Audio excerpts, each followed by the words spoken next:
সরস্বতী পুজোর দিন কার কার বাড়িতে গোটা সেদ্ধ রান্না করা হয়। আমি এটা প্রথমবার খেয়েছিলাম আমার শ্বশুর বাড়িতে।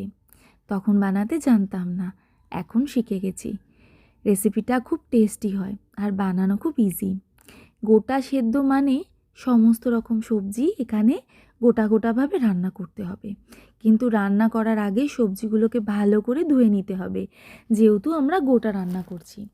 এখন শীতকাল, বাজারে গেলে নানা রকম সবজি পাওয়া যায়। একটা বড় জায়গাতে খানিকটা জল গরম করে নিয়েছিলাম, তারপর আগের দিনের ভিজিয়ে রাখা কড়াইগুলো দিয়ে দিয়েছিলাম। দিলাম পছন্দ মতো সবজি, যেমন রাঙালু, সিম, আলু, গাজর, বেগুন, আর দিয়েছিলাম পালং শাকের কিছু পাতা আর কিছু ডাঁটা, যেটাকে শীষ পালং বলা হয়। সামান্য পরিমাণে নুন দিয়েছিলাম, দিয়ে চাপা দিয়ে রান্না করলাম।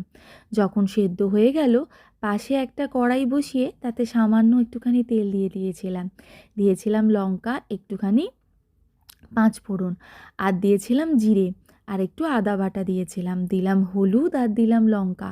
ভালো করে মশলা কষানো হয়ে যাবার পর এই আদা ভাজা তেলটা আমি দিয়েছিলাম গোটা সেদ্ধর উপর। ভালো করে নাড়াচাড়া করে নিলাম।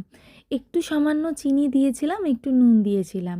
ভালো করে কষানো হয়ে যাবার পর আমার কাছে একটু ভাজা মশলা ছিল, মানে ধরো জিরে, ধনে, লঙ্কা, এগুলো মিশিয়ে দিয়েছিলাম।